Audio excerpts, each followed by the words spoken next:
blessed Sunday sa ating lahat. Good morning, good afternoon, and good evening sa lahat ng nanonood sa ating Facebook Live and even dito sa ating nasa Zoom ngayon. Ayan, so sobrang nakaka-bless.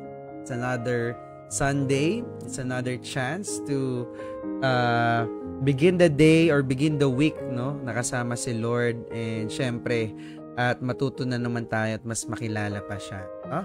And para sa mga bago na nandito, no? Bakit nga ba tayo may ganito? Of course, we're having a fellowship or a spiritual gathering because I believe no matter what we face in life, God is the one and only answer. He wants us to turn to Him and each one of us really matters to God. Ganun ka-amazing si Lord eh. Gustong-gusto niyang nai-involve sa buhay natin. And of course, seeking intimacy with an invisible God is really a challenge. Gusto mo nang malaman kung paano ba magbasa ng Bible, paano ba kilalanin siya, di ba? So it's really a challenge. It takes time, hindi tayo sanay. But still, God says, no, come and talk with me. And Jesus made the way for that to happen. So just be intentional, stick with it. Yan, kung nandito ka man, tinag ka man sa comment section, may nag-send sa'yo ng link. Ayan, no? So, hindi yan aksidente, no? Because, again, Jesus made the way for that to happen. And, this is a safe space, no? To declare your wins, no? Your rants, without any judgment. And, ito yung pinakamaganda din that you can get around others who can help you. Diba? So, be assured that, again, God invites you to grow deeply in your relationship with Him. Ganon kanya kamahal and ganon tayo niya binavalue, no? Our great God cares about you so much na siya mismo nag-imbita sa'yo dito to take steps, no? To get to know Him more intimately. And there's no specific religion, just pure relationship with God. Ayan. So we always begin this with our grateful Genesis or grateful beginning. Ayan. Mga bagay na pinagpapasalamat mo, diba? May it be this week, last month, or for the rest of the year. Ayan. So ako, pinagpapasalamat ko, number 1 is life, purpose. Grabe, no? Because each one of us, nandito ngayon, ibig sabihin may purpose ka pa. Diba? May purpose pa tayo. Kasi kung wala na, hindi na rin tayo nagkikita-kita at nagsasama-sama. No? And I'm very thankful for the gift of time. Kasi, there's a time for everything talaga eh. No? Time to sleep, a time to eat, there's time for everything, no? So, ang galing lang kasi this time hindi na nagiging issue yung sobrang busy para, alam mo yun, lalong-lalo na yung mga ganitong klaseng fellowship, no? Hindi nagiging hadlang yung pagiging busy kasi, syempre, magiging busy ka pa ba kay Lord? No? And I thank God for the gift of family. I thank God for the gift of friendship, no? Our spiritual family, our spiritual mentors. I thank God for the fellowship. Grabe. I thank God for the community, no? And I thank God for every blessing and provision na binibigay niya sa atin.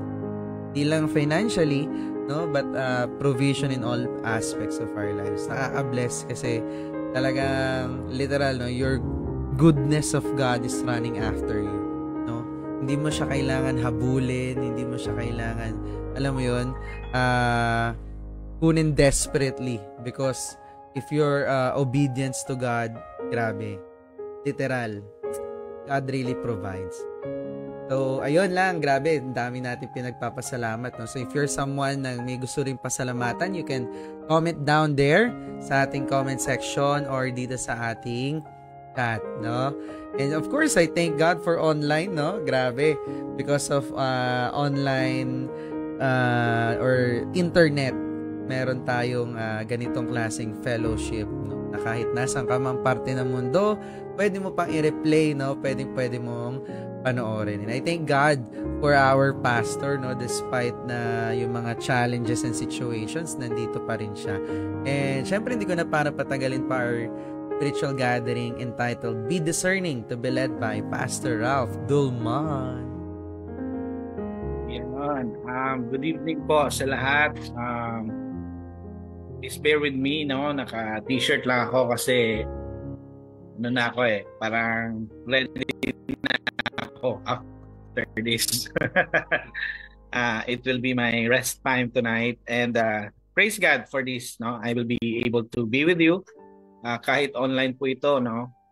Praise God na nandiyan kayo na nanonood sa Facebook Live. I hope na magkaroon kayo ng focus talaga sa Panginoon, sa sasabihin niya tonight. And lalo na yung topic natin is napaka interesting din. Be discerning. Ibig sabihin ng discerning, ito po ay naiintindihan natin ang prompting ni God. Nakikita natin yung galaw ni God. Yun yung mga brighter side ng discernment. Naintindihan natin kung ano yung next move. Naintindihan natin kung anong direction ni God for us. Nagiging clear ang ating direction sa buhay. So, hindi tayo masyado nag-worry dahil nakikita natin. We look at things in the perspective of God. No? And ang negative side nun, hindi siya negative actually, but in the area of discernment naman on false teaching, false teachers, wrong motives, nadidiscern natin yan.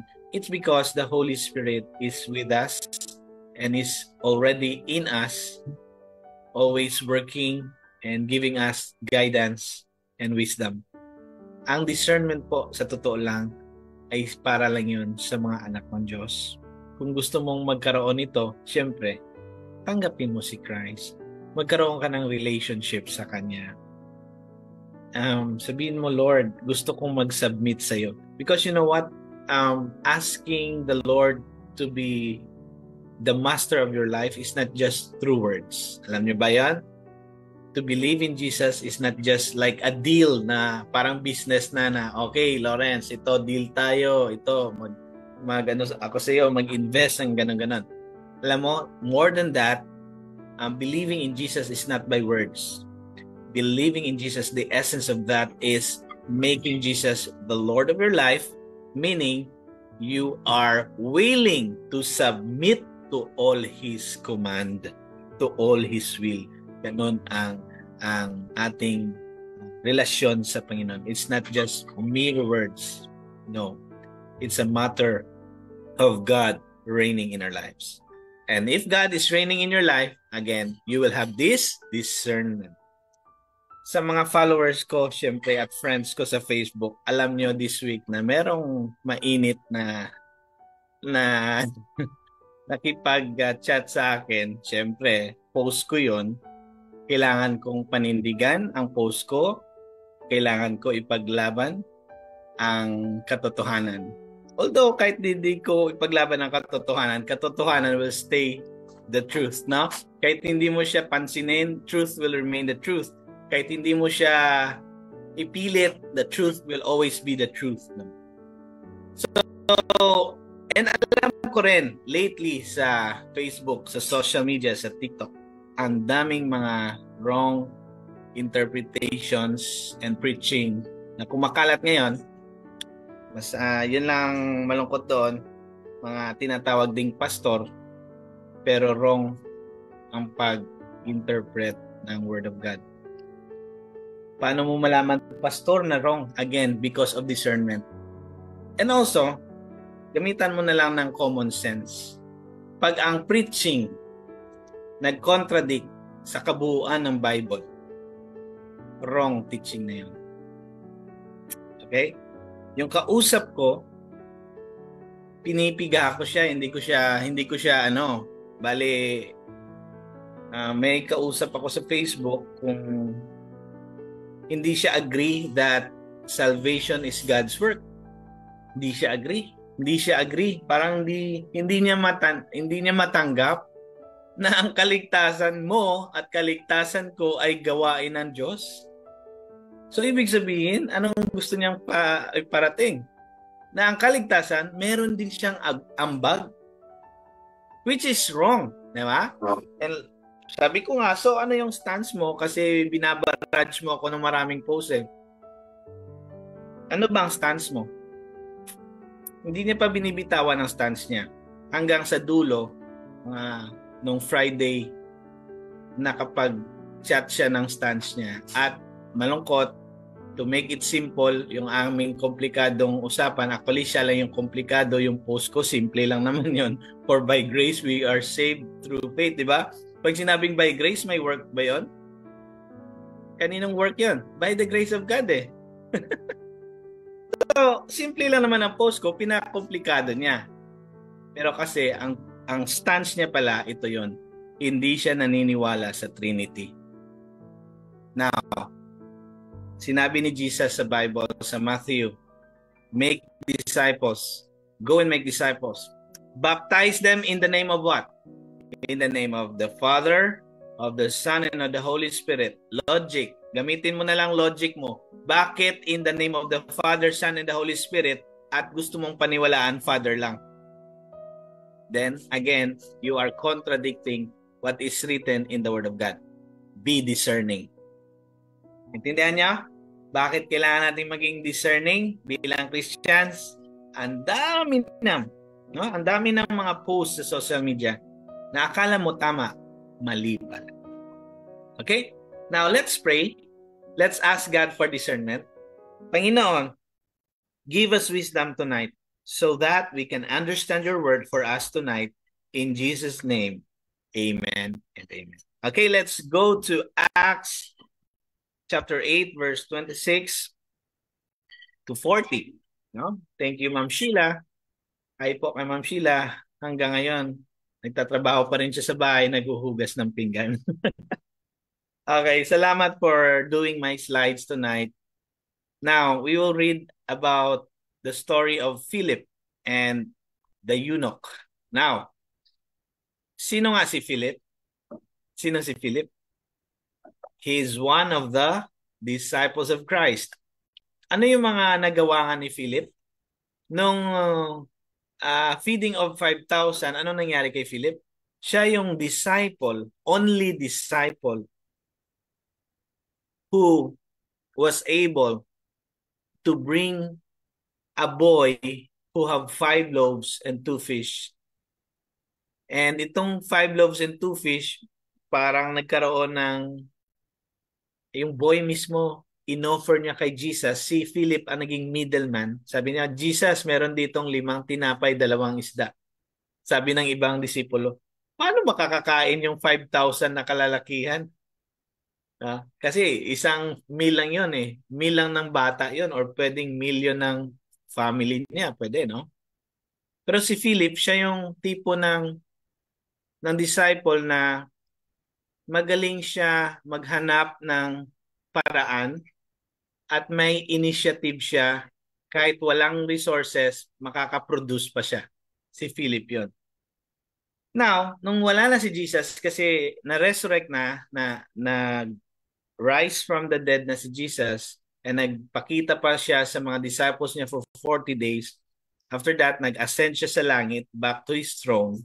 Okay? Kung saan yon hindi natin alam. Basta sa place kung saan si Lord.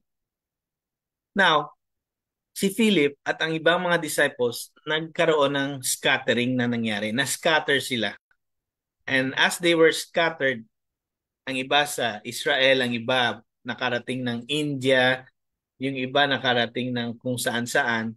Si Philip, no? Ito yung story niya kung saan sa kanyang paglalakbay bilang missionary, bilang pastor or bilang apostle ni Christ na nag-share ng gospel. Ito na yung account kung saan meron siyang na-meet kasi nilid siya ni God. Okay? So again, magandang gabi po Ma'am Richelle, Michelle, and Lawrence. Thank you so much. And Naan, nakita ko yung post niya sa Facebook. Sabi dito, an angel of the Lord said to Philip, tandaan, angel angel ang kausap dito. Angel of the Lord said to Philip, go south to the road, the desert road that goes down from Jerusalem to Gaza. Now, di ba ang Gaza, until now, meron pa ring lugar na Gaza? Tama? Diyan nagyera ang Israel at yung mga Hezbollah ba yon sa Gaza? yung mga rebelde sa Gaza, no? At maraming namatay ng innocent, no? Now, until now, existing yon. Meaning, ang Bible, napaka-reliable dahil even yung mga places na nakalista sa Bible ay mga totoong place. Hindi siya parang gawa-gawa lang, no? So, imagine niyo kung ito ang map ng Israel, pahaba. Galing si Philip dito, sinabihan siyang angel, bumaba ka. Go south. Okay? Naintindihan niyo yung story? Go south. So, ang Gaza, kung titingnan mo ang map ng Israel, nandun siya sa pinakadulo, boundary, sa south talaga. Okay? Nasa south talaga ng map ng Israel, ang Gaza. So, from north, nandun talaga ang Gaza, ang layo nun, sa south. So, Philip started out. Wala nang question. Okay? Napaka, no? Napaka faithful and obedient ni Philip, no? Isang sabi lang, oh, punta ka sa south. Then he went south. Wala na siyang, Lord, ang layo. Lord, bakit? May ginagawa din naman ako ah. Lord, busy din naman ako sa ministry.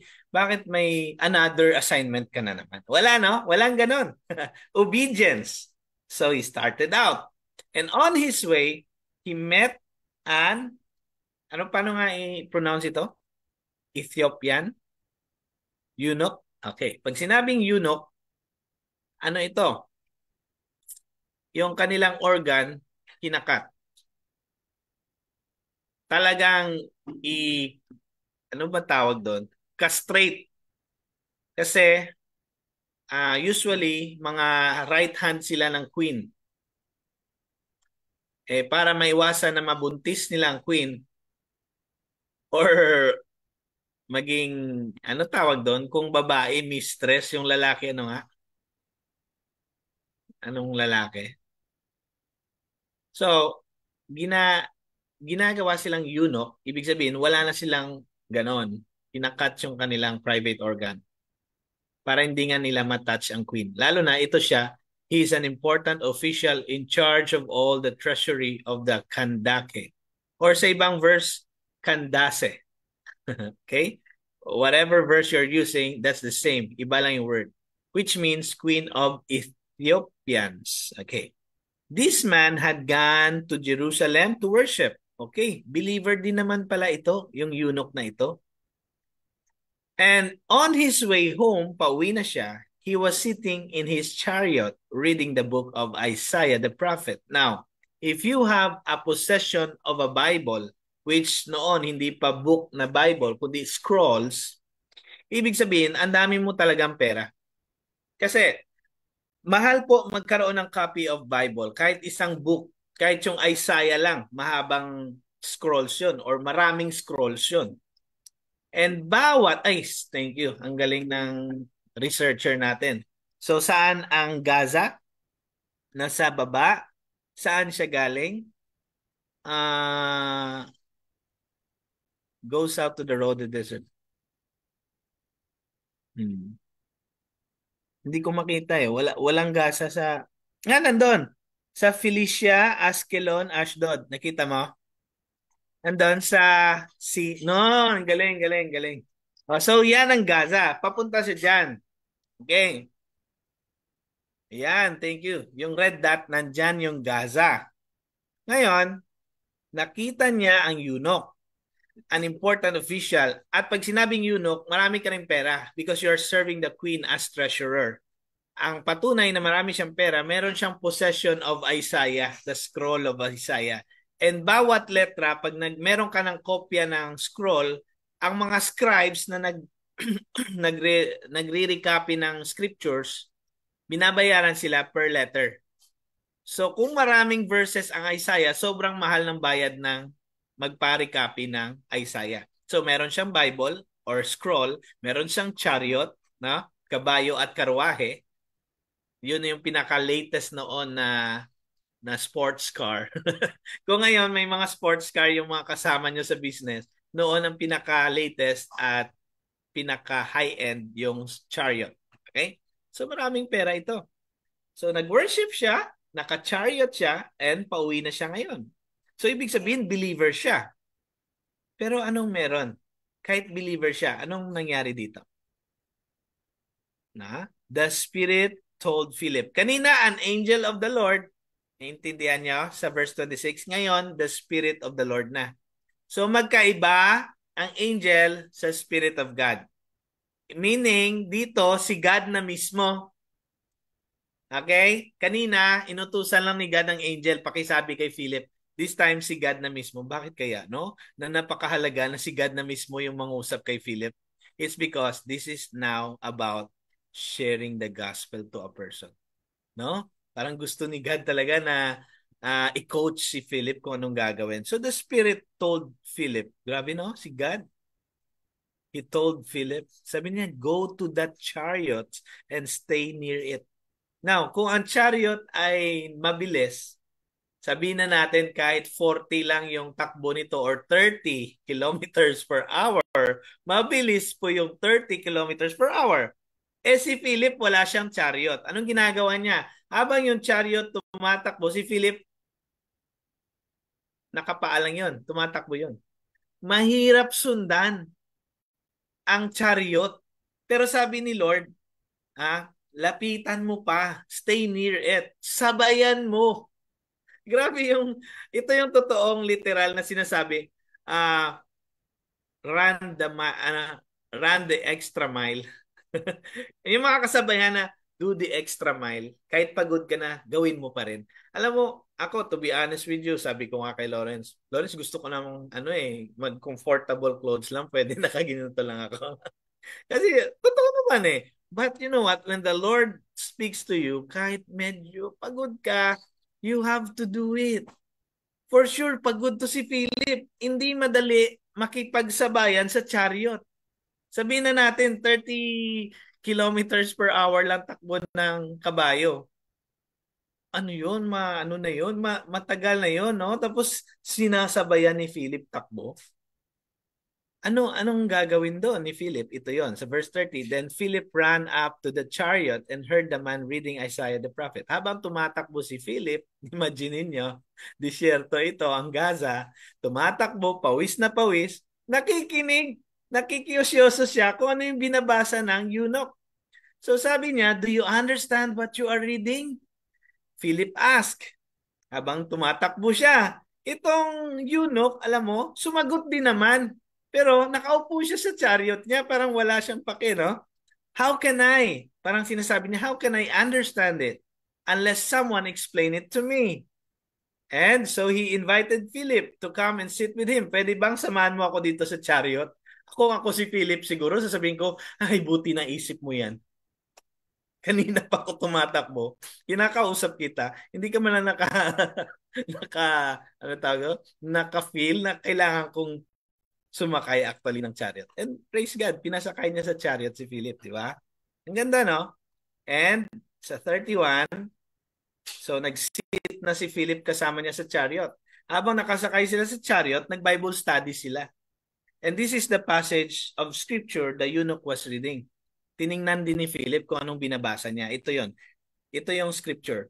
He was led like a sheep to the slaughter, and as a lamb before its shearer is silent. Shearer means yung kinukuha yung balahibo para gawing coat or damit. Kasi noon hanggang ngayon naman, ginagawa pa rin yung wool, di ba? Yung balahibo. So he did not open his mouth. Si Jesus Christ, parang tupa na iniihaw na hindi umiimik at kinukuha na ng balahibo na hindi umiimik. Ganon si Jesus. Napaka-gentle niya kahit sinasaktan siya. Next. Thank you sa map natin. Mamaya balikan natin yan, Lawrence, kasi magugulat ka saan siya dinala. Okay? Next. Now, ano pa yung nasa verse? Next. Kaya ko pala may control. Yan. Ang nasa verse, sinabi, in his humiliation, he was deprived of justice. Sinabi doon. Si Jesus, pinahiya. Hindi binigyan ng human rights. Walang justice. Who can speak of his descendants? Wala naman siyang naging anak. For his life was taken from the earth. Di ba? 33 years old lang, wala na si Jesus sa earth. Kaya mali yung mga wrong teachings na si Jesus daw, dahil may followers siyang babae, nagkaroon siya ng anak doon, mga ganon-ganon. Wrong teaching yun.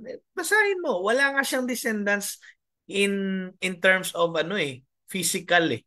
Wala nga siya naging asawa. Okay? Wala siyang naging anak. For his life was taken from the earth. Bakit? Binigay niya yung buhay niya sa cross. And so ito, binabasa ito ng eunuch pero hindi niya maintindihan. Kaya ang tanong na kay Philip, tell me please, who is the prophet talking about? Sino yung sinulat ni Isaiah? Was he talking about himself or someone else? So nagtanong siya, tungkol ba to kay Isaiah or tungkol to someone else? Hindi niya alam na si Jesus itong binabasa niya. Oh, tingnan niyo take note, nagsisimba ito, faithful na believer, pero hindi pa niya naintindihan ng gospel, hindi pa niya siguro natanggap si Jesus. No? Pero maganda ang gesture niya. Kaya nga si Lawrence mismo, no, every time mag-intro siya sa spiritual gathering, kahit di ka sanay, just be here, show up. Maybe this is your time. Your first listening of the gospel is your appointment with God. Alam niyo ba last Friday na merong nag-attend first time sa Bible study namin ni Ma'am Sheila. And after our Bible study, we went to the place of my tita. We sat there before we go again to travel for 1 hour. Siyempre, nag-relax muna kami. Yung isang first time na umattend sa Bible study, pumunta pa talaga doon sa bahay ng tita ko para sabihin lang sa amin, gusto ko na rin magpabaptize. Kasi first time kong narinig na ang Bible ini-explain talaga. At ang bigat ng heart ko bago ako pumunta, hindi pa nga ako dapat mag-attend pastor, pero after the Bible study, gumaan ang aking heart. Naintindihan ko, na-realize ko na need ko si Jesus, na mag-follow dapat ako kay Jesus, na iba yung nabinyagan ka lang ng maliit, iba pa yung ibabaptize kapag malaki ka. Because we talk about this word of God. Ito yung gospel na sinishare ko, same gospel. And she believed in Jesus. Sabi ko, before you decide to be baptized, gusto kong maklaro ito. Tanungin mo na kita, siguraduhin natin na tinanggap mo talaga si Christ, na gusto mong mag-submit sa pagiging Diyos niya sa buhay mo. Yun bang gusto mo? Tatanggap? Yes, Pastor. Matagal na ako nag-church dyan, referring to a church. Alam niyo na yan. Sinasabi ito, first reading, second reading, walang impact sa akin. Dito, lalabas dito. First time ako nag-attend sa inyo, Pastor, naintindihan ko na si Jesus pala talaga ang dapat sinusunod sa buhay ko. Grabe! So again, no, pwede kasing ganun nga na attend ng church, basa ka ng basa ng Bible, may sarili ka pang Bible, pero hanggang ngayon hindi mo pa rin pala naiintindihan at wala ka pang relasyon sa Panginoon kasi hindi mo pa siya tinanggap sa buhay. Again, to be saved by God is not just a mere decision. Oh, sige Lawrence, gusto ko nang tanggapin si Jesus. Hindi yon ha. Submission of your life to the Lordship of Jesus. Yun talaga. Okay? So ito, after na magtanong siya, si Philip naman sa verse 35, sabi niya, Philip began with that very passage na binabasa niya and told him the good news, told him the gospel about Jesus Christ. Ang galing, praise the Lord. Matagal na siya nagsisimba, first time niya makarinig ng gospel. Ang galing na. And as they traveled along the road, kasi sinare na ni Philip yung gospel, si Jesus Christ ang kaligtasan. Si Jesus Christ yung tupa na final sacrifice.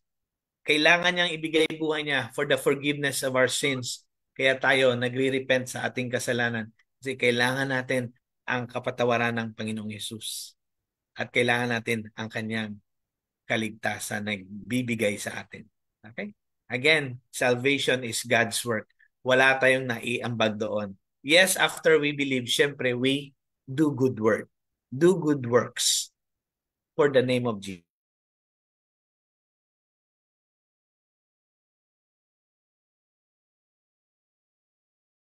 ang Bible sa kanya at ang good news na si Jesus pala ang pinag-uusapan doon sa Isaiah. As they traveled along the road, they came to some water. And the eunuch said, "Look, here is water." Nakakita sila ng ilat or maliit na body of water, baka kanal. Pero alam niyo naman ang kanal noon, wala pang pollutants, no? Hindi mabaho yung tubig noon, hindi madumi nung nakakita ng tubig. Ha? And isa pa, disyerto. Gaza, disyerto yan. Okay? Kung makakita na ka ng tubig, praise the Lord. Kaya nga sabi niya, oh, may tubig. What can stand in the way of my being baptized? May nagpipigil pa ba sa akin na ibabaptize ako? Pwede bang ibaptize mo na ako? And wala namang sinabi si Philip na bawal kang ibaptize. Sa ibang Bible verse, merong explanation sa 37. Footnote tawag doon. Pero sa Bible verse na ginamit ni Ma'am Sheila, walang verse 37. Kasi footnote yon. Gets niya? Kung gusto niyo malaman ang footnote, sa ibang version ng Bible may 37. Hanapin niyo na lang. Okay. And sabi ng eunuch, he gave orders to stop the chariot. Tigil mo na. Then both Philip and the eunuch went down into the water and Philip baptized him. Now, ano ang basihan na ibaptize ang tao? Once nag-believe na siya kay Jesus, yun na yun. Wala nang iba. Minsan pinapahirapan natin ang tao eh. Gawin mo muna to, gawin mo to, gawin mo to, gawin mo to, gawin. No! Once naintindihan, tumanggap na yan kay Jesus, naging anak na yan siya ng Diyos, huwag mo nang pahirapan. I-baptize mo na. To follow na lang yung iba pang gagawin. Okay? Pero syempre, gusto natin makasigurado, kaya may mga churches, meron talagang ginagawang mga 1, 2, 3, 4, 5. Ito mo nang gawin, 1 to 10. Gawin mo muna to. Pero biblically, if a person receives Jesus and understands his decision, no, and he understands that only Jesus can save him and submits his life to Jesus, wala na dapat yun, daming kwento. Baptize na natin, basta naintindihan na. Okay? And when they came up out of the water, tapos na kasi siyang i-baptize, the Spirit of the Lord suddenly took Philip away. Bigla siyang kung sa Dragon Ball Z pa, nag-teleport. Bigla siyang nawala. Bakit? Anong reason bigla siyang nawala? The eunuch did not see him again after baptism. Kasi pagka ahon nila sa tubig, pumunta na sila siguro sa kung saan yung chariot, biglang nawala si Philip. Kinuha siya ng Spirit of God.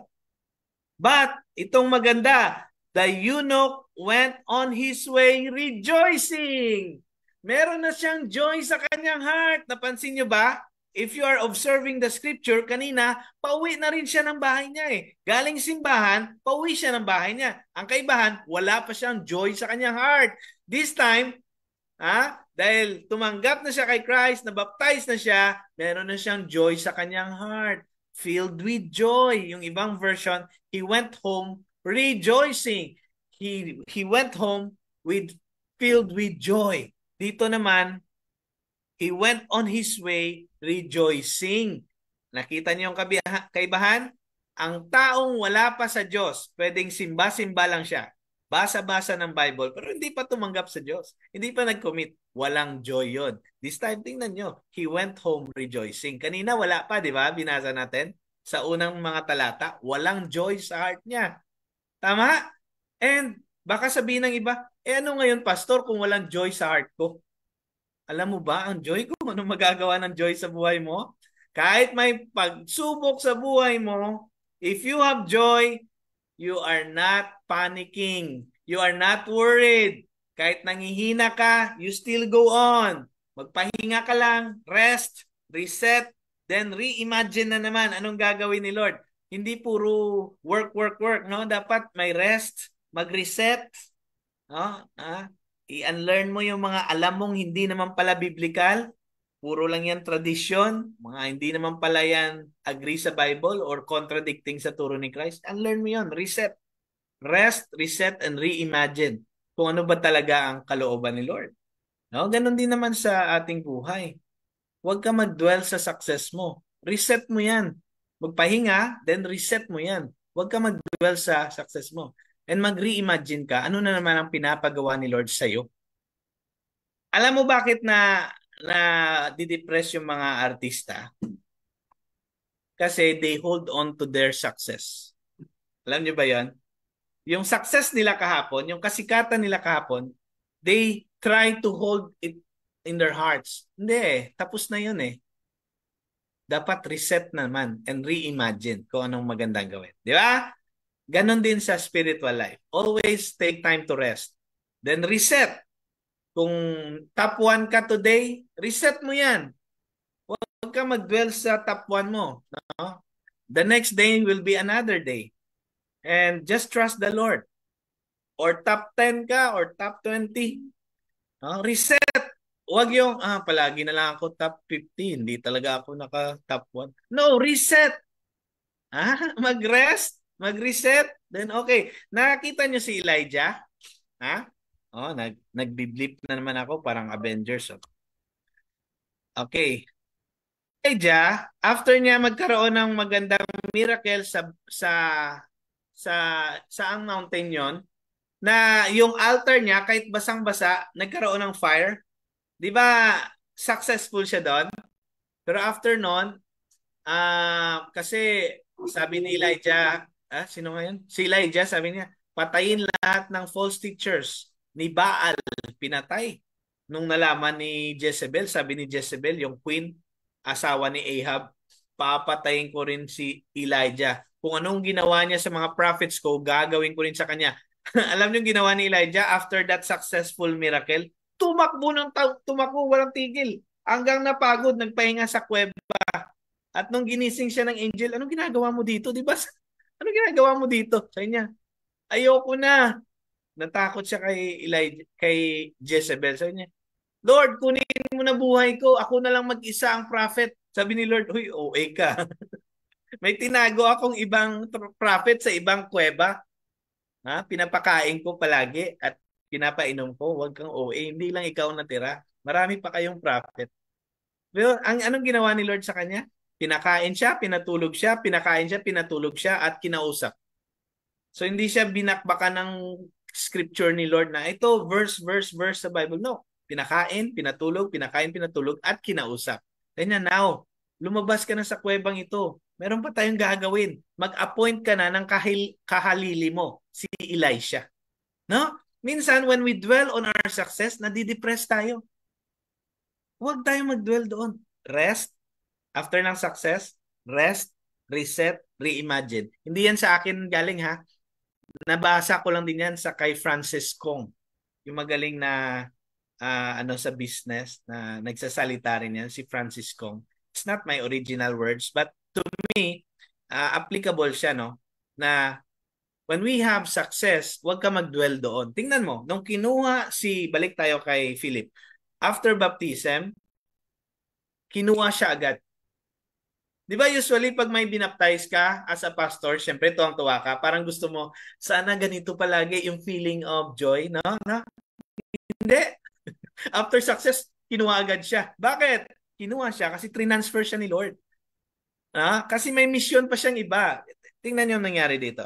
40. Philip, however, appeared at Azotus and traveled about preaching the gospel in all the towns until he reached Caesarea. Now, from Gaza, tingnan natin yung mapa. Pumunta siya ng Azotus, then pumunta siya ng Caesarea. And habang nagta-travel siya from Azotus to Caesarea, nagpipreach siya sa lahat ng mga towns. Now, saan yung Azotus? Saan yung Caesarea? Ang mga mata nyo, nakikita niyo ba? Azotus. Caesarea. Caesarea na lang kasi sikat yung Caesarea eh.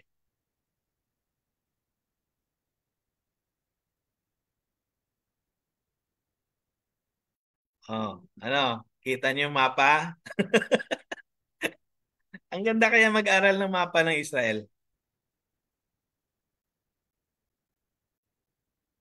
Basta somewhere north yun eh. Sinong matalas yung mata dyan? Caesarea. Nakita niyo yung Caesarea?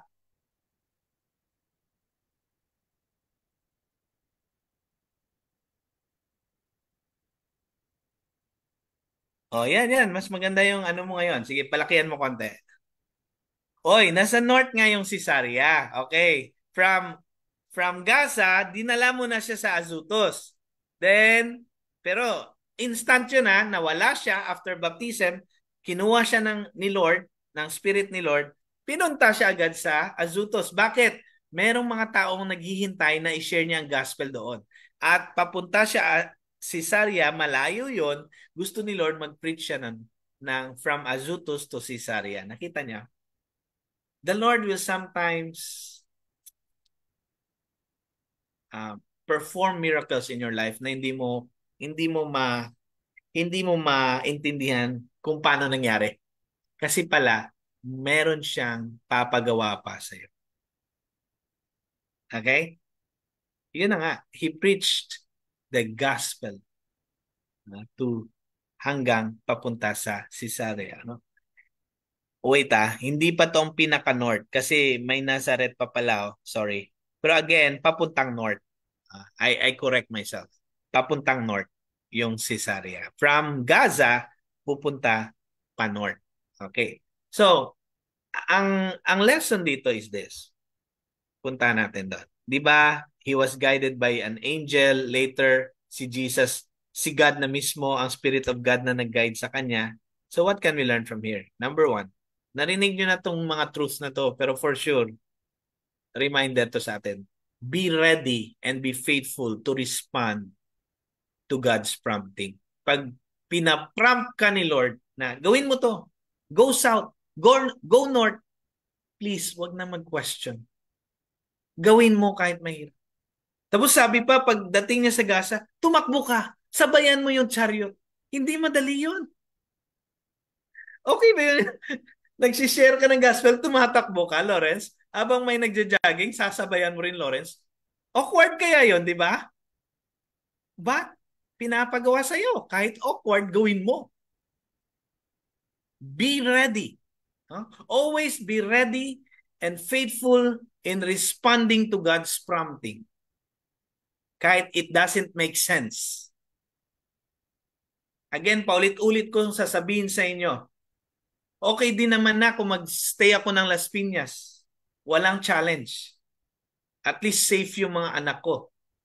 But, sabi ni Lord, punta ka doon. Go south. From Luzon, go to Visayas. And now, 2 years na kaming nag-church planting dito at mag-celebrate na kami sa next Saturday. This coming Saturday. Salamat sa inyo. Ang dami kong good news sa inyo. 2 years na kami, so may 2 lechons kami. Salamat sa mga nagbigay. Meron na rin kami mga viand. Nakabili rin kami ng swimming pool na inflatable 5x5 yung diameter, 5 meters by. Tapos yung taas ng water is 3 feet. At least, hindi mahirap maglublob ng tao. Salamat po. Lahat well provided. Sabi ko kay Lawrence, grabe yung ulan dito. Nung morning, papunta, grabe ulan. Zero visibility. Papunta pa uwi, ganun din. Ulan, grabe rin. And yung isang outreach namin na puro putik, ipopost ko mamaya sa Facebook. Ngayon, we are gathering and doing Bible study sa elevated na. Kasi nilagyan ng isang hollow blocks na pa-square at nilagyan ng soil na volcanic soil at graba sa taas para at least nakaangat man lang kami sa baha. Maraming baha sa paligid pero kami peacefully nagba-Bible study under the trapal. Salamat. Na umangat na ngayon ang lupa kung saan kami nagba-Bible study. And that's only one outreach. Marami pa kaming outreach na iba. Salamat po for being our partners. So again, readily and faithfully respond to God's prompting kahit it doesn't make sense. Marami minsan ipapagawa si Lord sa iyo. Most of the time may kukunin siya sa buhay mo. Alam mo ba na sabihin ni Lord, alam mo ba na pangit to, wag mo na itong gawin or kunin mo na itong bagay na to, hindi to maganda sa iyo, hindi ka mag-grow dito. Or ang masakla pa ito, yung alam mo namang mali yung tao, tapos sabi ni Lord, break na kayo please. hindi siya nakakatulong sa iyo. It's up to you now if you will follow or or B, still follow your own desires. Depende sa iyo. Sometimes God will ask you for obedience. Si Satan kasi iba yun eh. Worship me, sabi ni Satan. Sambahin mo ako, ibibigay ko lahat sa iyo. No, si Jesus iba.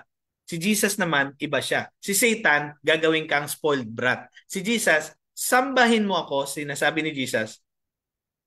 And when you worship Jesus, He will take something from you. Ganon si Lord. I will take your time. I will take your resources. I will take your attention. From your attention to yourself, you're full of yourself, please, sa akin ka na mag-focus, huwag sa sarili mo. Or sa sobrang focus mo sa partner mo, wala ka na kay God. O ganun. Minsan, no, nag-pray ka, Lord, bigyan mo ako ng partner. Nung nagkaroon ka ng partner, wala ka na sa Panginoon. Ano ba yun? Lord, bigyan mo ako ng negosyo. Bigyan mo ako ng trabaho. Nung meron ka ng trabaho at negosyo, wala ka na ng time kay Lord. Ano ba yun talaga? Hindi maganda yun. Please, whatever God is telling us, obey. Kahit it doesn't make sense. May mga areas pa din kasi talaga di pa siya Lord ng buhay natin. Kaya daily prayer ko yan. And, ano yan? And, daily prayer ko yan.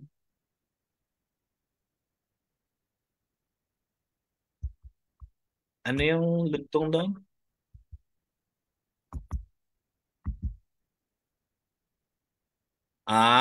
Daily prayer ko yan.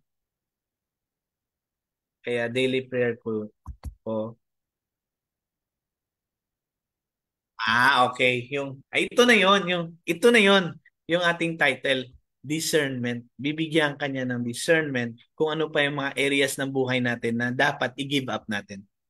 Sometimes, no, hindi natin gini-give up. Kahit yung bagay na yan, yun yung naghihinder sa atin mag-grow, naghinder sa atin para mag-soar high sa Panginoon, no?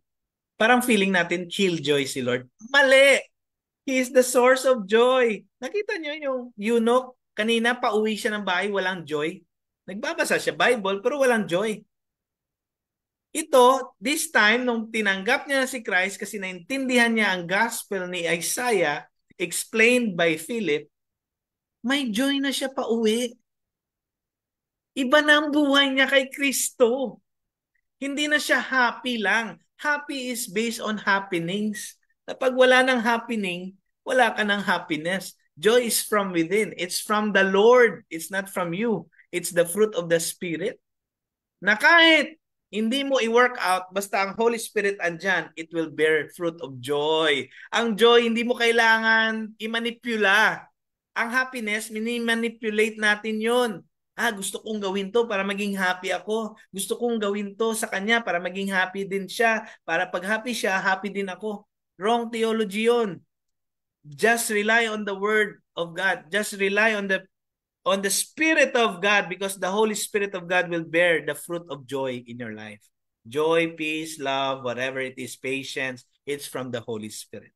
Again, readily and faithfully respond to God's prompting. Kahit nakakapagod, because kahit mapagod ka man, when you do the ministry of God, may magandang refreshment na hindi mo kayang i-explain when you obey. Anong na-feel mo, Lawrence, nung nakashare ka ng gospel? Di ba? More than money ang joy sa heart mo. More than your properties. More than whatever you have. Parang feeling mo, it doesn't matter anymore. All that matters to me now is to do the will of God. And that is to obey. No? Pag hindi pa natin na-realize yun, na obedience talaga. No? I'm not saying na may joy pag nag-obey ka. No. It doesn't mean na pag may ginawa ka, magiging joyful ka. No. Joy is from the Holy Spirit. Sabi ko nga sa inyo, rely tayo sa Kanya. Hindi yan sa lakas natin. Sa ating salvation, ganun din. It's God's work. May mga epal talaga na tao, no, na hindi nila matanggap na ang kaligtasan gawa ni Lord. Gusto nila tulungan si Lord.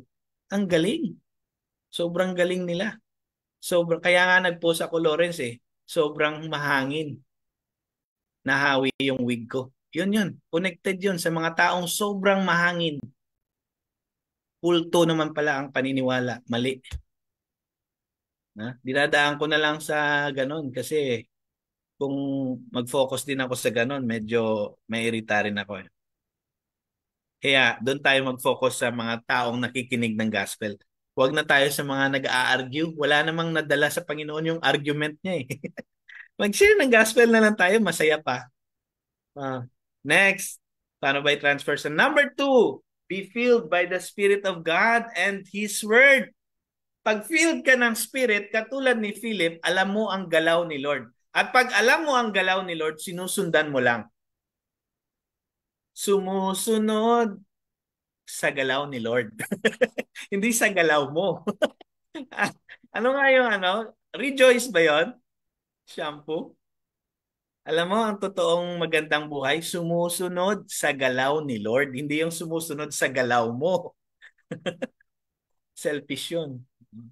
Buhok lang yon yung sumusunod sa galaw mo. Pero sa totoo, ang buhay na sumusunod sa galaw ni Lord, may peace, may joy na hindi mo kayang i-explain, may satisfaction at may contentment na para bang masasabi mo, the presence of God in my life is more than enough. Wala na akong kailangan. Wala na akong kailangan. Yung mga meron ka ngayon, pera, friends, connection, influence, those are surface blessings. Deeper blessings are the joy within us when we are filled by the Spirit of God and filled by the Word of God. Wala na akong hihingin. The Word of God fills my soul. Worldly things cannot fill my soul. Wala yun. Kung may mga bagay man ako sa buhay ko, salamat. Pero hindi yun ang nagmatter sa buhay ko. Presensya ni Lord at ang Word ni God ang nagmatter sa buhay ko. Sana ganun din sa iyo, kapatid. Number 3, this is the last. Be fervent in gospel sharing. Pag sinabing fervent, umaapoy, lumalagablab ang puso. Parang hindi ka mapakali na hindi mo masyaran yung tao sa katabi mo. Na habang nagdudu ka ng business, hindi lang business ang iniisip mo na mapaklose mo siya sa deal mo sa business. Hopefully, meron ka rin iniisip, sana mapaklose deal ko rin siya kay Jesus. Natanggapin niya si Jesus sa buhay niya. Kasi mas kailangan niya si Jesus. At maliligtas siya ni Jesus. Sana ganun tayo mag-isip. Na kahit sino ang katabi natin, ang iniisip natin, nakatanggap na kaya to? Di ba yung mga insurance dealer, ganun din naman? Lahat ng kausap nila, may insurance na kaya ito? Ganun din naman sa business mo. Gusto niya kayang maging successful sa business? You know what? Those are good things. Ano yan? Yun. Need niya ba ng extra income? Try our dropshipping business. Yeah. What if habang pinipresent mo ang business, pag-pray mo na rin, Lord, sana magkaroon ako ng opportunity na mag-open up ito ng buhay niya para masiran ko siya kay Jesus. May we be fervent, nag-aapoy in sharing the gospel anytime and anywhere God leads us. Nakita niyo si Philip? Kung makita mo yung bago siya maggasa, i-research mo wag dito ngayon. Kung saan siya galing, Lawrence. Baka galing siya sa north, naggasa. Ganito, nag-north na naman. Alam mo yun, pag follower ka ni Christ, ay nako, magugulat ka, dinadala ka kahit saan. Anong nangyari doon? Saan siya galing?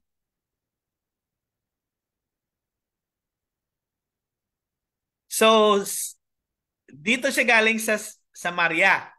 Tama? Grabe! Parang lagari siya, di ba? Tinakbo niya yung Samaria hanggang Gaza. Buti pinasakay pa siya. Ang layo-layo niyan. Buti pinasakay siya sa chariot. Kasi bakit? Hindi ko feeling. Ito talaga, Jerusalem is where the temple is. Tama? So, from Samaria, nagtakbo siya. Nung nandun na siya banda sa Jerusalem, pauwi na rin yung eunuch, nakita niya ang chariot, dinikitan niya na, at pinasakay siya. Gets mo? Pag follower ka ni Christ, ito yung masasabi ko sa inyo.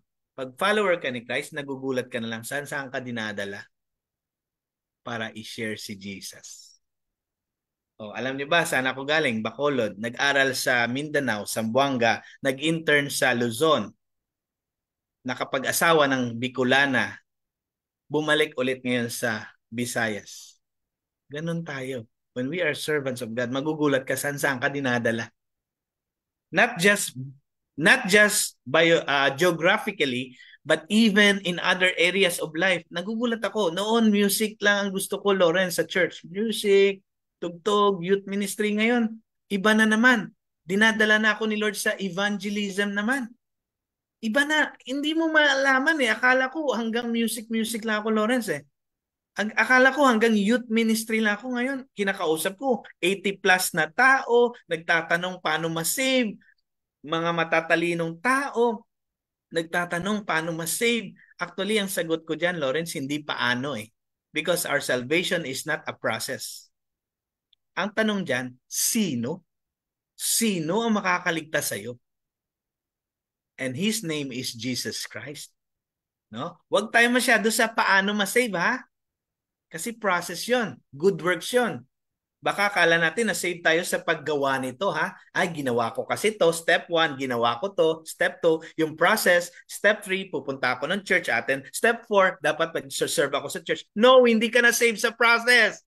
Sinave ka ng person. And that person is the Lord Jesus Christ, the King of Kings, the Lord of Lords, and our God. You are not saved by a process. You are saved by a person, and His name is Jesus. Sana ganun tayo ka-on fire mag-share kay Jesus. That's why ang pangalan ng church planting dito, Share Christ Community. Para palaging ma-remind ng mga tao, kailangan natin i-share si Jesus. Huwag lang tayo puro simba-simba. Katulad sa nasharean ko last Friday. Simba-simba, pero hindi pa pala tumanggap sa Panginoon. Katulad ng eunuch, simba-simba, hindi pa pala naintindihan ng Word of God at di pa tinanggap si Jesus. See? Huwag tayo magsimba-simba lang. Baka mapunta tayo sa langit-langitan. Ang langit-langitan ay hell din yun. Tanggapin mo muna si Jesus, please. Kung hindi mo pa tinanggap si Jesus, we can assist you. Just chat us. The Lord will save you even tonight. God bless you all.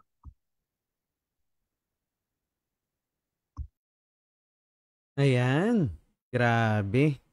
Nakaka-bless.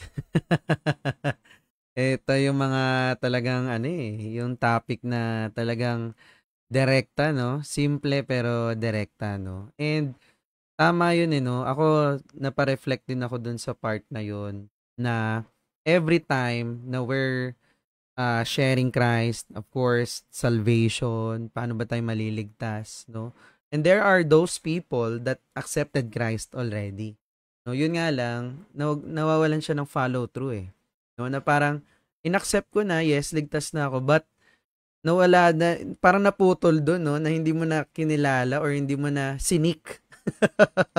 Na parang after, okay na, ligtas na ako eh, di ba? Parang ikaw, hindi ka na nag-make ng effort pa na mas kilalanin pa deeper si God, no? Kasi yun talaga yung kailangan din natin na right after na may it be you after you accepted, you've been baptized, pero what's next? 'Di ba? What's next?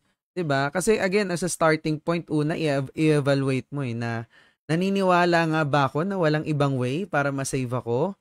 And very important yung idea na wala kang ibang pinaniniwala ang pwedeng magligtas sa'yo kundi si Jesus Christ. 'Di ba? Naniniwala ka na yung ginawa niya sa cross is sufficient gift. Sufficient, no? Para sa kaligtasan mo. Para magkaroon ka ng buhay na ayon sa kaligtasan natin. 'Di ba? Grabe, no? So, alam mo yun, magkaroon tayo ng buhay na walang hanggan, eternal life. Yan yung yan yung kabuuang itsura ng salvation eh. 'Di ba? Na it is something that Jesus Christ has done for us. It's not what we can do for God. Tama talaga yung sabi ni Paz kanina, no? Na hindi siya parang utang na loob sa atin. In fact, tayo pa nga ang may utang. 'Di ba?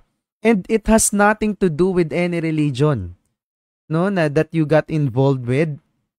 At lalong wala siyang value, no, yung good works natin, no? Na yun nga, perfect attendance ka sa church, 'di ba?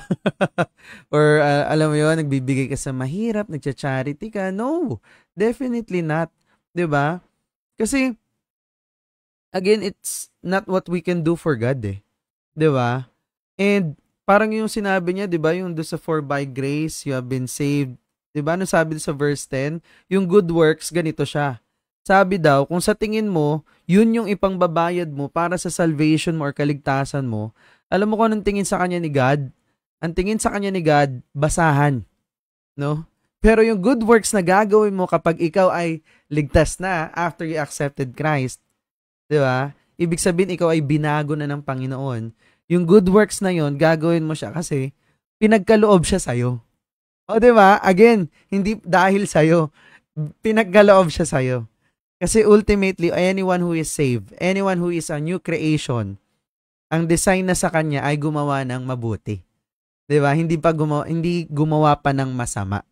Kaya nga ang sinabi niya, 'di ba? For anyone who is in Christ, he is a new creation. The old has passed away. 'Di ba? The old has passed away. Hindi pasaway.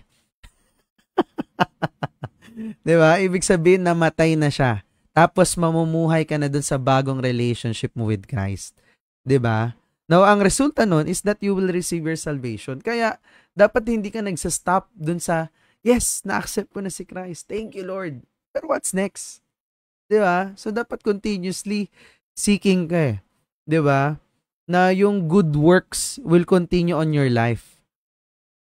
Kasi yun yung lalakaran mo, yun na yung path mo eh. And as you also decide to believe in Jesus Christ at isurrender mo yung buhay mo sa Kanya, ang mangyayari din, magsisimula na yung work na pagpasok niya sa buhay mo. At pag-alis, ito talaga yun eh. Pag-alis ng mga bagay na naging bahagi ng buhay mo na hindi na ayon sa kalooban niya. And dun magfo-flow yung Lordship ni Jesus Christ. 'Di ba? Ang galing nung sinishare kanina ni Paz, no? Ano yun yung number, saan ba yun?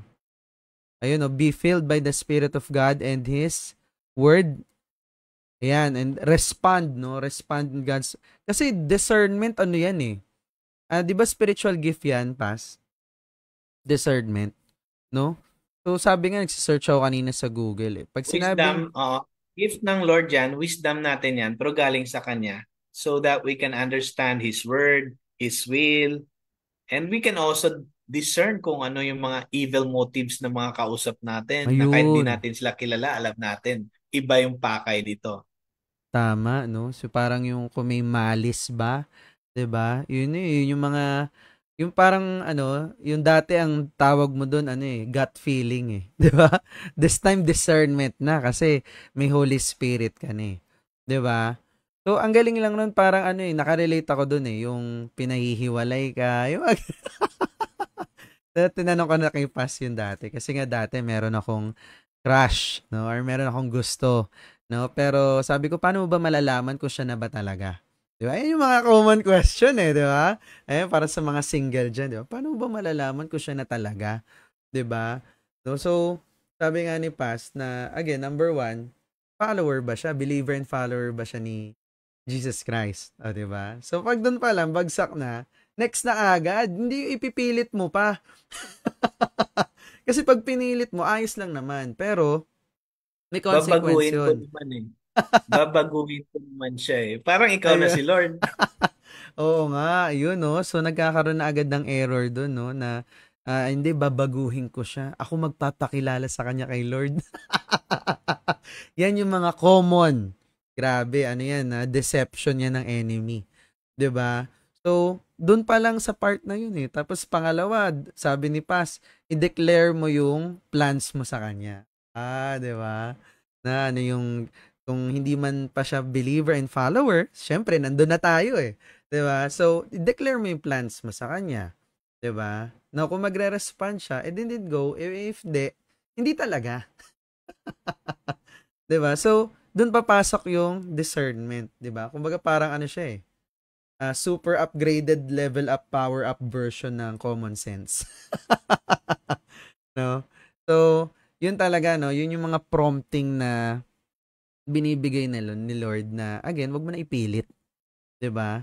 Sabi nga 'di ba do sa Deuteronomy 28, 'di ba? The Lord will guarantee a blessing on everything you do and will fill your storehouses, 'di ba? Siya na bahala, no? Siya magpupuno. The Lord your God will bless you in the land he is giving you. If you obey, 'di ba? Paulit-ulit. If you obey the commands of the Lord your God and walk in his ways, the Lord will establish you as his holy people. 'Di ba? Grabe oh, blessing in obedience pa din. 'Di ba? So, yun talaga. Kaya wag na tayong pasaway, 'di ba? The old has passed away, hindi pass away. 'Di ba? Ayan. So, yun lang, Meron grabe. pa akong Sige po. discernment. Discernment, dahil may discernment ka, hindi ka maluloko talaga. Unang-una, pwede kasing mag-agree siya sa plan mo. Kunwari, manligaw ka sa kanya. Ito yung plan mo. Tapos nag-yes siya sa plan mo. Pero Mm. dahil may discernment ka, hindi ka niya maluloko. Pwede kasing Mm. nag-agree lang siya sa plan mo para may kunin siya sa'yo. Mm. So again, because of discernment, hindi ka niya maluloko. Galing. Alam mo, hindi ako ito, mga youth noon, Lawrence, Mm. nagtataka sila. Pupunta ng bahay, naka-frown. Tapos, by God's discernment, hindi ako nanghuhula. Mm. I'll just talk to them and they will be surprised. Bakit ko na gets yung struggle nila? Mm. Yun ay discernment. Hindi ako nanghuhula. Hindi yun hula. Tama. Discernment ko yun. And yun yung palaging sinasabi ng mga youth sa akin, Pastor, alam mo, naninindig balahibo ko. Nung kinausap ka parang alam mo yung pinagdadaanan ko. Sabi ko, hindi ko alam. Tapos, nung tinanong ko si Ma'am Sheila, pareho lang ko yung sinabi. Mas lalo akong nanindig balahibo. Again, that's discernment. Hindi kami nanguhula. Wisdom Yes. of the Lord yun. Tama eh. Parang ano yan, Pas, di ba yung pag halimbawa nagpe-pray, di ba? Or yung pinagpe-pray mo yung isang tao na may pinapasabi sa akin ni Lord na ganito, ganyan. Di ba? Ay, para mga ganun, no? Na, or even if you're praying for a group of people, I know someone here is ganito, ganyan, ganon. Di ba? Ay, parang ganon. So, parang pinapasabi, hindi ko alam kung sino yon but pinapasabi ni Lord sa akin ganito. Kasi, yesterday lang, Pas, may ganon ako eh. I prayed for a group of people, then, parang may urging ako na sabihin mo to. Sabihin mo to. Yun. Galing Pas. Tapos yung magugulat ka na lang, may tatapik sa'yo. Para sa akin yun. So, yun. Again, di tayo nanguhula. Yes. Discernment yun. Tama. Pero meron ding loophole yung iba dyan. Yung mga prosperity gospel preacher sa TV. Mm. I know your mother died. Sabi ng babae, no, my mother is alive. Sobra naman yun. Extreme yun. Grabe yun. Nanloloko yun. Eh, paano kung jumakpat, di ba? So, Mm. ngayon, siyempre, again, no, hindi tayo nanloloko, hindi tayo nang huhula, hindi tayo, witchcraft yun. Hindi pwede yun sa Panginoon yung witchcraft, yung mga Tama. zodiac, usoy, no? Yung Horoscope. mga kasabihan na wala namang katuturan or walang biblical basis, no? Discernment yon, discernment, wisdom yon from the Lord. It's a gift for the children of God from God Himself. Agree. 'Di ba? So, again, no, if you're someone that's willing to take your relationship to the next level. Wow. Hindi kasi ano 'yan eh. 'Di ba? Seek the Lord with all your heart. 'Di ba? Sabi nga eh. So hindi pwedeng tumigil ka lang dun sa part na I accepted and followed Jesus Christ. Yeah, you're there. Pero what's next? So dapat proactive ka dun sa part na 'yon, no, na again, if you need someone that will guide you, open ang lines namin ni na Pastor Ralph, ayan si Jelfroy. You can chat us kung nahihiya ka, you can directly message us na gusto ko kilalanin si Lord. Gusto ko talaga siyang mas makilala pa, no. I want to go deeper with my relationship, no. I want to seek intimacy, no, with an invisible God. Again, it's a challenge, but again, di mo siya kailangan gawin mag-isa. Di ba? Nandito kami para sa'yo. Alright? So, yun lang. Meron pa ba gusto mag-share? Ayan, may hahabol pa ba? Ayan, si Jelfroy, ka ba? Dagdag ko ulit. Yes po. Kasi yun na nga, when you say, I accept the Lord, words pa lang yun. Yun, by faith, yes. Pero Yes. words lang yun. Tama. Ang accepting Jesus, ang essence nun, submission talaga. Agree. Hindi lang yung, sige na, I accepted the Lord, nagpabaptize ako.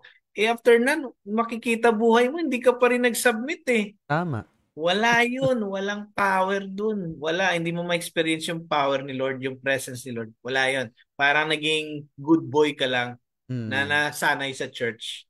Tama. Wala yun. Submission. And it takes time. Every day is hard. To obey God is not easy. But again, by the Holy Spirit, He will help us do His will. Philippians 2:13. Yes. It is God who works inside you to do His will. Yes. Saka lifetime walk siya, 'di ba, Pas? Hindi naman siya overnight. So yung mga babaguhin niya, no, sa mga every Kaya nga, aspect. tama. Kaya nga sabi ni Jesus, if you want to follow me, deny yourself every day. Take It's up, not easy. carry your Will cross. deny the sinful cravings. Deny yourself. Take up your cross and follow me. Again, Yun. following also is different from believing lang. Follower, you will walk and follow the shepherd. Believing is pwedeng, naniniwala naman ako, pastor. Eh. Hanggang paniwala, walang gawa, hindi rin pwede yun. Tama. Follower, that's why, tingnan nyo, Jesus called the disciples. Anong sabi? Follow me. Peter, follow me. Kasi hindi niya gusto yung, Lord, nag-believe na ako sa'yo. Sige, mauna ka na. Tama. No, sumama ka, follow Him. Faith Yeah. with works yun. Galing. Faith in action. Faith without action is dead. Tama. Kaya nga, share ko lang, no, sobrang timely pass lalo na nung mababaptize na ako. Sinasurrender ko na yung lahat. Kasi I remember, dun sa last fellowship namin, ano pa ba yung mga certain aspects? Money, relationship, ayun, ano pa ba yun? Lifestyle, yun. So, sabi ko, okay na ako sa relationship kasi naisuko ko na yun eh. yung nalagpasan ko na yung part na yun, no, na yun nga. So, yun. Ayan, Jeffrey, go. Ayun. Tama naman yung sinasabi ni Pastor tsaka ikaw, Lawrence, no? Yung, kumbaga, it's not only believing. So, it's a lifetime walk. No? And, syempre, ako, being a new Christian, of course, you always submit to to the people that surrounds you, di ba, Pastor, no? Kumbaga, si Lawrence, since siya yung parang yan ang Pastor Nathan ko eh. Yan ang Nathan ko. Taga-taga tayo. Taga-rebuke. GL Froy, ito. So, it's really hard to somehow na on the business perspective, Lawrence is my mentee and I'm the mentor. But on the other side, that Lawrence is my Nathan. So you should always, kumbaga, willing to listen. Diba? And of course, kumbaga, going back to a lifetime walk, hindi rin kasi ganun kadali eh. Marami kang dapat baguhin. Marami ka dapat aralin, marami ka dapat pakinggan, no? And yun. Actually, pastor ngayon, I'm having a transition in terms of my business organization. Not 360 degrees, no, Lawrence? 180. Babalik yun eh. 180 lang.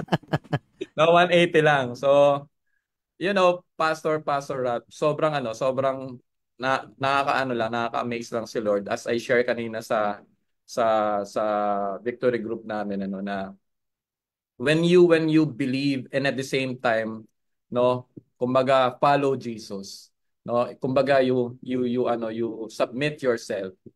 Iba yung feeling eh. 'Di ba? Ang gaang. 'Di ba? Totoo yung sinasabi mo kanina, ang gaang talaga ng feeling.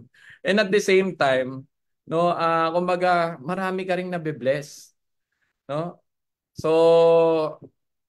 ayoko na lang kumbaga kasi syempre iba yung feeling eh. Pero yun nga, as always, no, kumbaga ako, kami ni Lawrence, we are undergoing the Purple Book eh.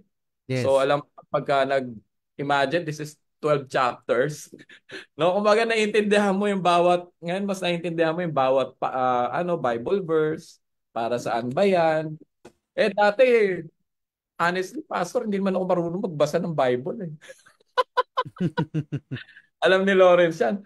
Bigyan mo ako ng worksheet, bigyan mo ako ng Google Sheet. I know how to use it, no? Or I know how to maximize or kumbaga utilize it. Pero dito, mas grabe yung feeling. Kaya ako talagang I highly encourage everyone to give some time to read the Bible, to understand it with an open heart. Kasi talagang i-redeem niya sa iyo lahat ng mga kailangan mo sa buhay. Tama. Hindi natin alam kung ano yung ibibigay sa atin ni Lord. Pero ito lang masasabi ko, sobrang nakaka-excite. Yes.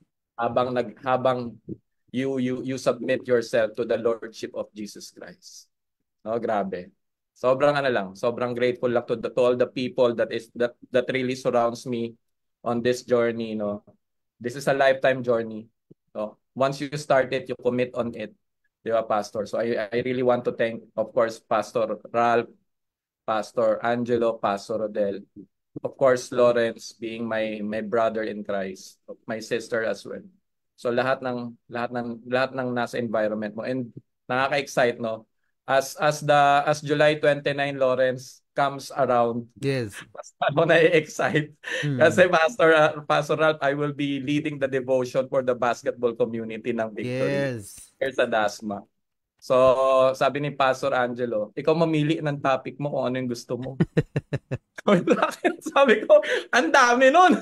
Sabi niya, ano yung nasa puso mo? And what I choose is yung yung story ni David and ni Jonathan. It's about covenant friendship. Kasi the sports community is somehow a community that is based on hindi na yung dati sa basketball, 'di ba, may mga pusta-pustahan. Dito hindi. Ang pinag-uusapan dito is how will you share your life para mas marami kang maakay papunta kay Christ. Yes. Diba? That's the main objective. And sabi ko nga kay Lawrence, I've been in the industry for how many years? Parang mas dito ako na-excite mag-network. No? Alam mo 'yon? I've been in the network industry since year 2000, no?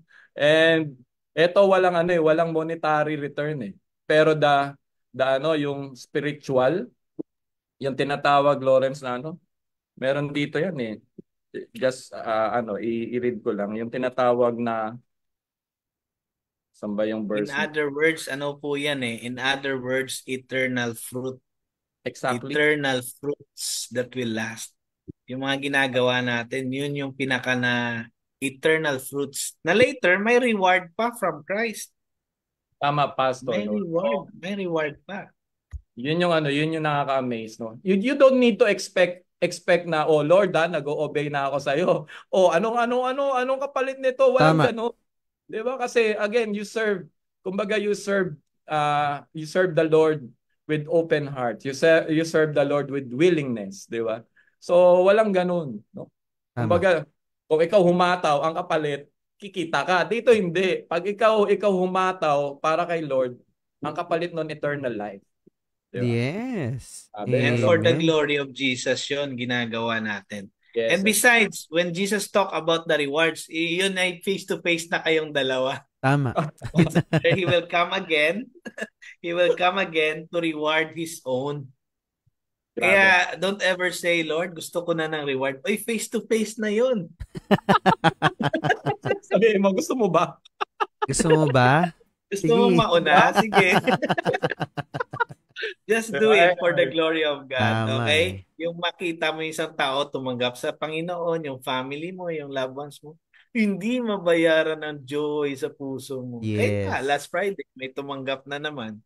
And grabe, Pastor, kasi si May, my sister, is now undergoing the 1-to-1. No? She's on the third lesson out of the 7. May 2 pamangkins is undergoing as well the 1-to-1 for kids. Wow.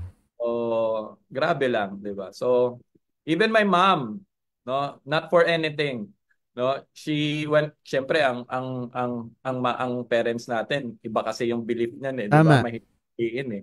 'Di ba? Pero yung mom ko, ang pinaka main main way para talagang she really understand everything. Yung mga apo niya. Mm, Kasi sinasamahan niya eh. So ngayon, galing. no? So parang nag one to one din Ano, siya. she is opening herself sa environment, 'di ba? And Tama. natutuwa lang ako kasi when she was there on her birthday last June 15. Napaiyak din yung mother ko, pastor eh. Kasi pinag-pray siya eh. No? So grabe. So yun lang naman, pastor. So I'm really excited for the people na maaakay pa natin para mas maintindihan si Jesus, and of course be blessed on so many ways. Ayan, Lawrence. Yes, praise the Lord, no? Pinagsalita mo ako ha. Ah, I just want to praise God, no, for the life of Jelfroy. Kasi tama eh, parang yung sinabi kanina ni Pastor Ralph, no? It all starts with relationship talaga eh, 'di ba? Para kay Peter, 'di ba? Come and follow me. Grabe, no? I'll make you fishers of men. Kasi hindi mo talaga kaya mag-isa eh. Kahit gaano ka katalino, no? Kapag nasa community ka, alam mo 'yun, may talinong nadadagdag sa iyo eh.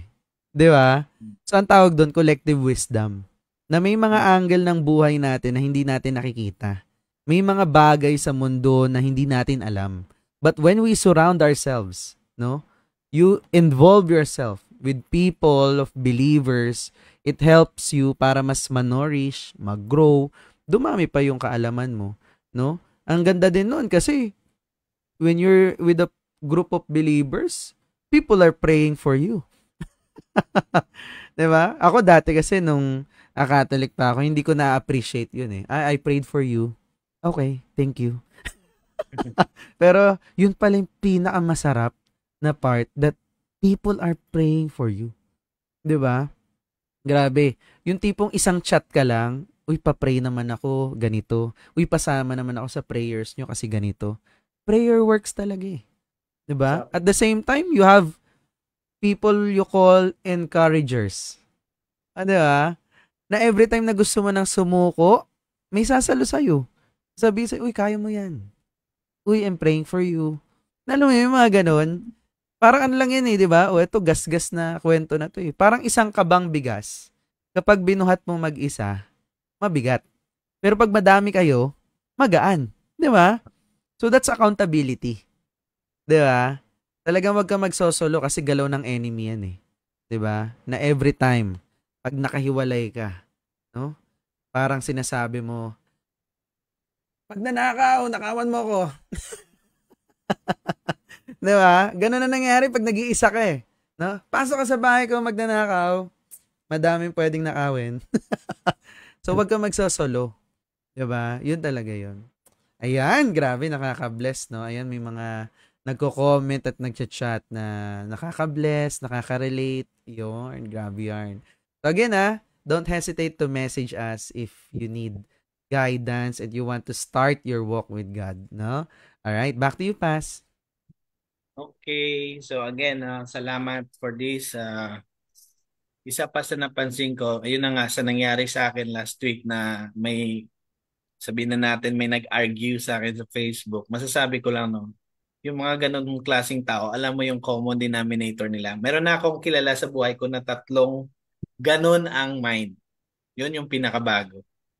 Isa sa malalaman mo na hindi siya worth, no? At hindi siya makikinig. Sinabi kasi ng kachat ko sa Facebook, public yun. Sabi niya, you know what? Wala akong natutunan sa lahat ng pastor mula noon. Nung ako na nag-study, doon ako natuto. Tinanong ko, ano bang natutunan mo? Nalaman ko, mali naman palang theology. Hindi naniniwala sa Trinity. Sabi ko, ito yung mga taong hindi mo na maturuan. Ayaw magpaturo. Kaya ito talaga yung masasabi ko sa atin lahat. No? Lahat tayo, please, be teachable to God. The Lord has something to say. Please, maging humble tayo to receive the wisdom from the Lord. And sometimes, the Lord will use the community to teach us. No? Be teachable, please. Be humble. Kahit matalino ka pa sa akin, please, be humble. Ako din naman, makikinig din naman ako sa iyo. But anyway, yung mga taong ayaw makinig, yun yung mga wrong theology. Yun yung mga napupunta sa kulto. Ayaw na maturuan eh. Ayaw na magpaturo. So wala na silang accountability sa community na magsasabi sa kanila itong tama, itong mali. Ayaw nila magpaturo, wala rin sila ng accountability na community. And I praise the Lord, meron tayong ganito kahit sa online. Okay, let's pray. Panginoon, thank you so much for what we have discussed tonight. Bless everyone, si Lawrence, si Sir Froy, si Richelle, at si Ma'am Araceli, at sa mga nasa Facebook Live, at sa mga magre-review nito. Lord, tulungan niyo po kami na makinig sa gospel, maniwala kay Jesus Christ, makinig sa teaching ni Christ, at magpakumbaba at matuto rin sa community of believers.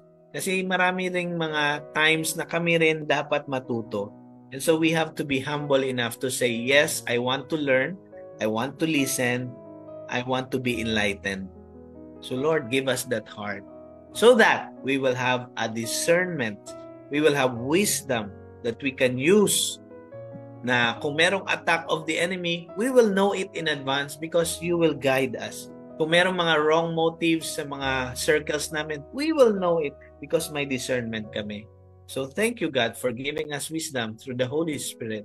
We thank you, Father, for being so loving to us, na pag may mali sa amin, you discipline us, you remind us. And Jesus Christ, thank you so much for your grace, na kahit mahina kami sometimes, you give us refreshment from within. And thank you, God, for the joy in our hearts of knowing that Jesus is the only one that can save us. And now, because of Jesus, we are now called children of God. Lord, be with us. In the name of the Father, of the Son, and the Holy Spirit, we pray. Amen and amen. God bless you. Picture mo na. Yes.